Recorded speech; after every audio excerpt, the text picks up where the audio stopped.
Quanto è competitiva la Glock 47 in gara? Andiamo a scoprirlo! Benvenuti, come vedete nuova sede, l'abbiamo fatta nuova proprio in questi giorni. Ve la racconterò meglio, ve la farò vedere. Su Instagram ho già fatto vedere qualcosa, migliorerà sempre di più, abbiamo una zona che sarà dedicata alla ricarica, faremo tante cose nuove, però adesso ho tanti video che erano già impostati, già da fare, tutto che aspettavano solo questo, quindi partiamo. Primo video, finiamo la serie sul Project 47, abbiamo la prova in gara, questo video qua, il prossimo sarà l'arma finita e poi tanti nuovi progetti, tante nuove cose, ma diamo il via a questo video. Questo è il Project 47, il progetto dove prendiamo quella che secondo me è la miglior Glock degli ultimi anni e la portiamo a livello di un'arma da gara. Per questo progetto abbiamo unito le migliori aziende che abbiamo sul mercato italiano. Bignami, che ci ha fornito la Glock, Tony System, che ci ha fornito gli accessori, Holosan, che ha fornito l'ottica, e proprio in occasione di questa gara Ghost International ci ha fornito la fondina e i portacaricatori da DPA che useremo. La configurazione della pistola che abbiamo portato in gara è esattamente come l'avete vista alla fine dell'ultimo video. Ho tolto solamente l'attacca di mira e il mirino perché con l'ottica bassa come è l'Holosan SCS mi davano fastidio sull'acquisizione. Prima della gara ho fatto un po' di prove di bilanciamento, principalmente andando a cambiare il materiale della massa qua che tiene la minigonna, passando da una in ottone, e alla fine sono tornato alla configurazione originale con la massetta in alluminio perché con la massa in ottone il baricentro arretrava quel pelino di troppo che non mi aiutava a tenere fermo il punto e avevo sempre una leggerissima vibrazione di naso, mentre invece un pelino più leggera dietro rimane quel filo più a provata come bilanciamento che mi consente di avere un controllo del naso leggermente superiore. Devo dire che i primi allenamenti, e prima della gara ho fatto circa 800 colpi, 4 allenamenti da 200, ho fatto un po' fatica a trovare il feeling perché io sono abituato a queste ragazze qui che sono nettamente più strutturate, cioè parliamo ad esempio tra la Mark II e questa c'è mezzo chilo di differenza a pistola scarica. Ho fatto un po' fatica, cioè nel senso ho dovuto trovare il giusto feeling a livello di gestione dell'energia perché non è che reagisca male, ma rispetto a queste ti trasmette quel leggero quantitativo in più di energia che ti porta a dover trovare il sistema per assorbirla nel migliore dei modi, e l'angolo di impugnatura che è leggermente differente, lo scatto che non è diretto come queste, devi andarlo proprio ad anticipare la precorsa, il giusto, trovare proprio il tempo di anticipo di precorsa nell'ultima fase di acquisizione e estensione delle braccia, e poi andare a succhiare via lo sgancio in modo da interferire il meno possibile col movimento del naso. Questa è la prima gara che faccio di DPA da oltre 10 anni, il regolamento è completamente diverso. Le procedure di ingaggio sono diverse, una volta avevamo le cover, avevamo il safety officer che ci chiamava la cover quando magari uscivamo un po' troppo dalla linea della barricata. Adesso ci sono le fall line e ci sono anche delle libertà in più che una volta non c'erano, come ad esempio io mi ricordo che da quando sparavo io in DPA, che quando ho iniziato non potevi abbandonare una copertura con un'arma scarica, con un'arma aperta, mentre invece adesso se hai già ingaggiato le carte è possibile farlo. Infatti proprio lo vedrete, nel primo esercizio ho fatto un errore, ho ingaggiato 2 carte, sono rimasto aperto, invece di sfruttare lo spostamento come avrei dovuto fare per cambiare, sono rientrato nella barricata, ho effettuato il cambio caricatore in emergenza e poi sono andato a ingaggiare le carte successive. Questo ad esempio mi ha portato via del tempo, però ero con una pistola nuova che conoscevo poco, con solo un migliaio di colpi sparati sopra neanche. Non avevo grosse aspettative e anzi sono molto contento alla fine di come è andata la gara e di qual è stato il risultato. Ma lo vediamo dopo piano piano, analizzando tutta la gara passo per passo. Quello che conta realmente è capire e far capire anche a voi quanto può essere competitiva una pistola tirata fuori dalla scatola, a cui abbiamo fatto 2 lavori, quelli che secondo me sono fondamentali, come vi spiegavo nei video precedenti, cioè l'ergonomia e lo scatto, oltre ad aver montato un'ottica che per il mio modo di sparare ormai è obbligatoria, perché sono anni che non sparo più tacca di mira e mirino, sia competitiva in una competizione comunque già di buon livello. In questa gara avevamo anche dei tiratori interessanti, un Davide Cerrato, un Pedroli, che comunque è gente che normalmente è sempre nella parte alta delle classifiche di questa tipologia di gare, oltre che tanti ragazzi in PCC che comunque per capacità dei caricatori, il PCC nell'IDPA non ha limitazioni sulla quantità di colpi nei caricatori e tipologia di utilizzo, nel senso che abbiamo 3 punti di appoggio, un'arma molto più strutturata, molto più facile da usare dal punto di vista delle sequenze di fuoco, quanto anche rispetto ad esempio a una PCC possiamo essere competitivi con una pistola come questa. Andiamo a vederci la gara. Ve la racconterò esercizio per esercizio, il video sarà un po' lungo, lo so già. Secondo me è fondamentale quando si fa un video di una gara cercare di spiegare quali sono le interpretazioni, le tecniche che ci sono dietro l'esecuzione di ogni esercizio e quello che effettivamente succede poi dalla progettazione alla messa in pratica. La gara è una gara di IDPA, farò un video dove spiegherò esattamente che cos'è l'IDPA perché in questo video se no non riusciamo a parlare della gara in sé, però è una disciplina molto interessante dove conta molto il regolamento, conta molto l'esecuzione e bisogna imparare a gestire, oltre che lo sparare basta, anche la mentalizzazione dell'esercizio per poter sparare ad alto livello. Tutto questo chiaramente io non ce l'avevo. Primo esercizio era un semplice warm up che si può fare anche senza il vest, perché nell'UPA è obbligatorio un concealment vest.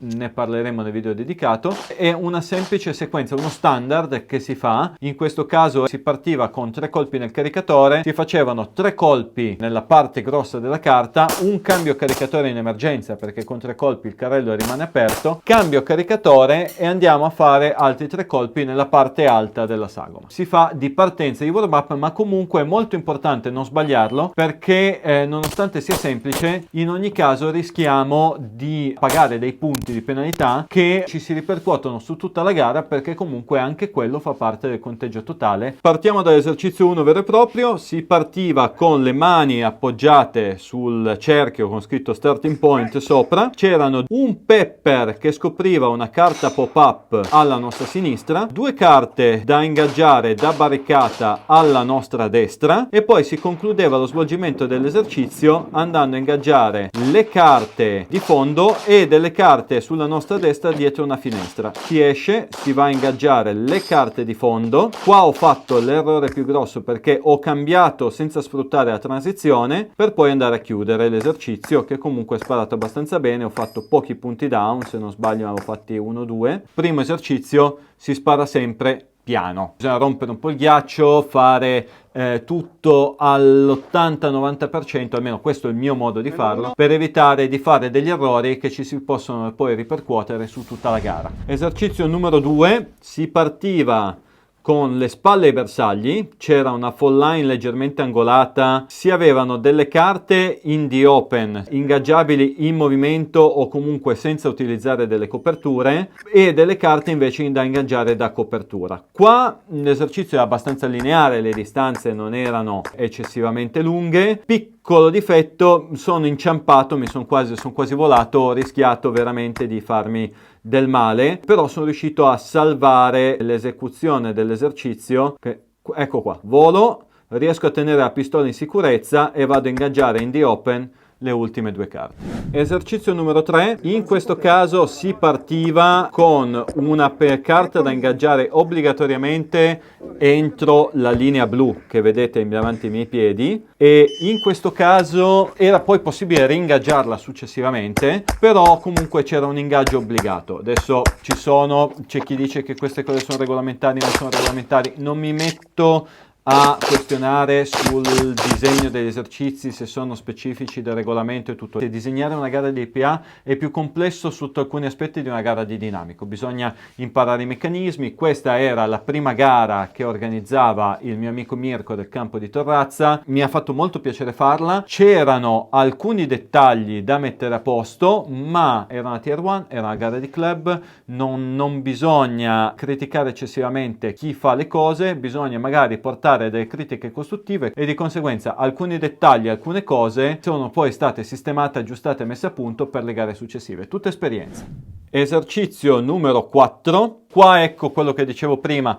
C'è stato una piccola interpretazione erronea del regolamento, nel senso che si identificava il tavolo come possibile ritenzione. Questo lo spiego perché è importante. Nell'IDPA non è possibile lasciare munizionamento carico a terra, quindi se noi sganciamo un caricatore che non sia vuoto e ha dei colpi ancora dentro, lo lasciamo per terra, prendiamo la penalità. Quindi la ritenzione può essere o una tasca di pantalone, comunque trattenere il caricatore con del munizionamento carico su di noi, oppure lasciarlo sul tavolo, lasciarlo su dei posti dove stiamo ad esempio sparando. In questo caso il tavolo è stato definito da briefing che facesse ritenzione. Questo non era però regolamentarmente proprio corretto, perché in realtà il tavolo può fare ritenzione solo nel caso in cui l'esercizio inizi e finisca sul tavolo. Di conseguenza il fatto di averlo usato come ritenzione non era regolamentarmente proprio corretto e è stato deciso, visto che noi l'avevamo fatto così, di farlo fare a tutti gli altri tiratori anche in questo modo, ma nei prossimi disegni, nei prossimi esercizi, nelle prossime gare non sarà più possibile fare una cosa del genere. Ecco fatto. Esercizio. Si partiva con tutti i caricatori che si intendevano utilizzare sul tavolo. Anche l'arma era sul tavolo, quindi alla partenza avevamo dovuto prendere la pistola, il caricatore, caricare e ingaggiare i pepper, dei quali quello più grosso che vedete al fondo scopriva un bersaglio che inizialmente era nascosto, mentre quello più piccolo attivava uno swinger che poi rimaneva di taglio. Quindi molto importante la sequenza, non sprecare colpi. Io ho usato il tavolo, come vi dicevo prima, come ritenzione per chiudere poi l'esercizio dopo la sequenza pepper, pepper, swinger, carta scoperta dall'abbattimento del pepper. Ho fatto un cambio, sono andato a fare le 3 carte. Una volta fatto quello, ho rifatto il cambio e sono andato giù a chiudere l'esercizio, rimanendo all'interno della fall line. Sono interpretazioni, sono esercizi, l'importante è anche fare i punti. In questo caso l'esercizio mi sembra avesse un -1 o un -2. Comunque anche questo poi lo vedremo.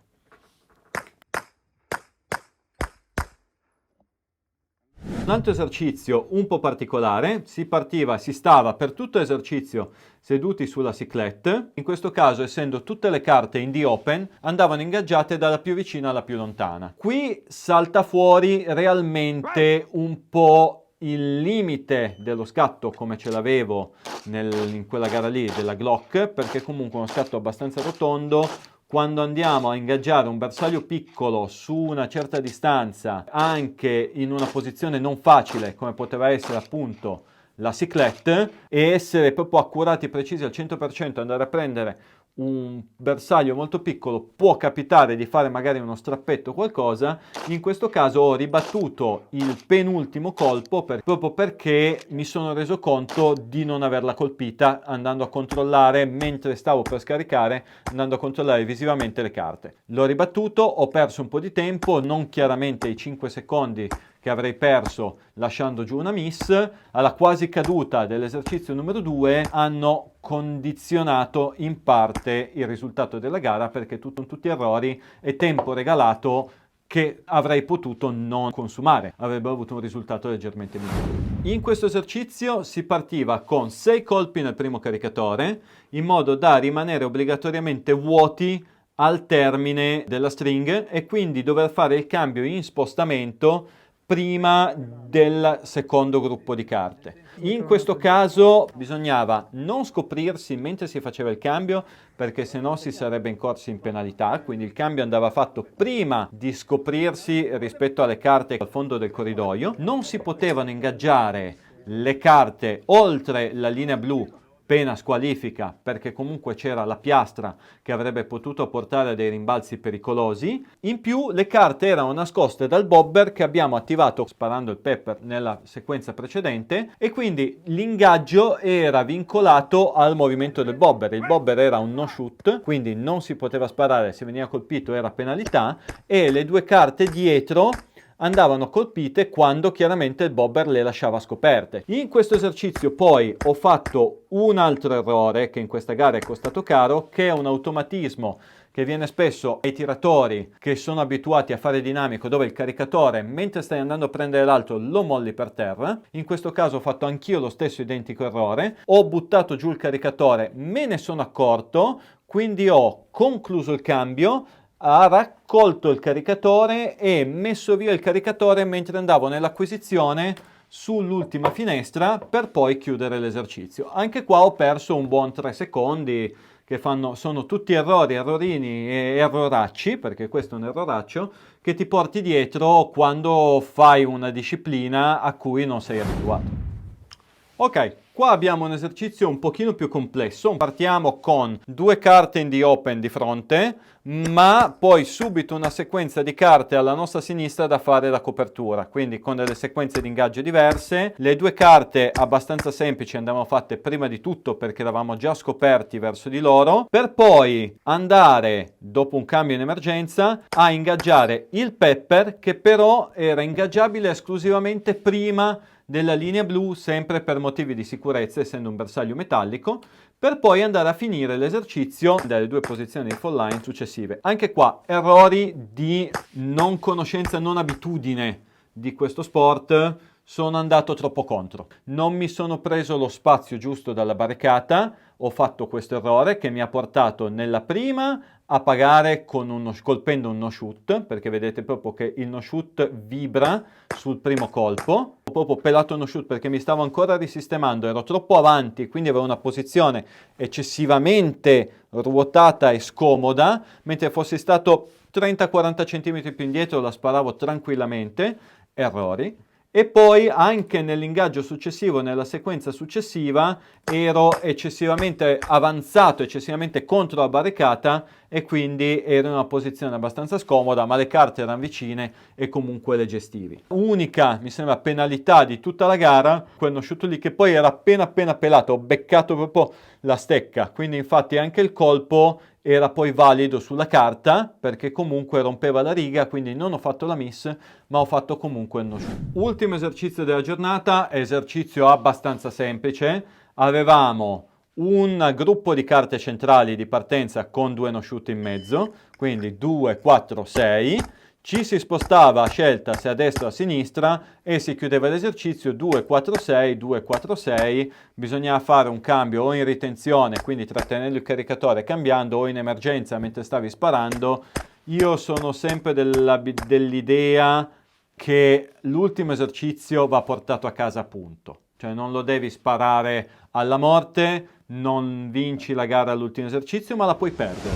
La Glock si è comportata bene, non mi sono trovato assolutamente male, è una pistola comunque con dei piccoli accorgimenti competitiva perché ha un'ottima reazione a fuoco, come dicevo nel video della prova, richiede un'impostazione dedicata, quindi deve avere l'impugnatura da Glock, anche se in qualche modo cerco di correggerla, abbassarla un filo. Infatti quando sono ritornato a sparare con queste pistole le trovavo sempre basse, quindi ci è voluto un po' per riadattarsi, un po' di bianco, questo è normale, ci vanno sempre un 500.000 colpi per cambiare tipo di pistola, però la pistola è bella, lavora bene, il comportamento è quello che io preferisco di una pistola, cioè rettilineo, trasmette un pochino più di energia rispetto alla 17, però in ogni caso riesce a stare molto di più in controllo sul punto e in controllo sul bersaglio. Queste sono cose secondo me importanti per un uso agonistico avanzato dell'arma, tanto è vero che andiamo a vedere la classifica generale di questa gara. Abbiamo un Pedroli Nicola, che comunque è un signor tiratore in DPA, secondo un Cerrato Davide, abbiamo anche il grande Albi, l'Alberto Archetto, che comunque è un buon tiratore, sono 3 master di DPA davanti. Poi abbiamo PCC e primo delle Carry Optic, quindi la divisione Enhanced Service Pistol con ottica montata sopra. Sono io, settimo assoluto, pago un po' troppi punti down perché ne ho fatti in totale nella gara 16 con un no shoot. e per il resto un tempo raw di 166,53 che il buon Pedroli Nicola, che ha vinto la gara, ha chiuso in 145,73. Diciamo che in questo caso la pistola non è stata assolutamente un handicap, ha lavorato bene. L'handicap sono stato io. Questa era la prima dopo una vita con un regolamento completamente nuovo in questa disciplina, quindi ci sta. Ho sacrificato così a grandi linee un 10-12 secondi. Quindi sono contento, la pistola, come ho detto, non è stato un limite, anzi è stata una buona compagna, abbiamo lavorato bene. Adesso finiamo il Project 47, andiamo a concludere il lavoro di fresatura dell'arma, finiamo il carrello, finiamo il montaggio degli accessori, sono anche arrivate le tacche di mira, ma quelle ve le racconto nel prossimo episodio dove vedremo la pistola fresata, e mettiamo a punto il performance trigger. Di serie ho comunque appena montato, ha un po' di problemini che vanno messi a punto. Adesso penso di aver trovato un buon sistema di gestione di lavoro anche per questo scatto qua, che comunque una volta messo a punto a livello di svincolo proprio del percussore, di punto di scatto di wall, è ancora superiore al safe action. Volevo in EOS farvela vedere e raccontarvela di persona, ma purtroppo quest'anno Bignami mi ha detto che non sarà presente a EOS per motivi logistici. Per ora io, se siete arrivati fino a qua, vi ringrazio di aver visto questo video. Se volete qualche interpretazione in più, qualcos'altro, qualche informazione, scrivetemelo nei commenti, è importante, mi piace lavorare con voi. Per il resto, come sempre, thanks for watching, un saluto, Guido.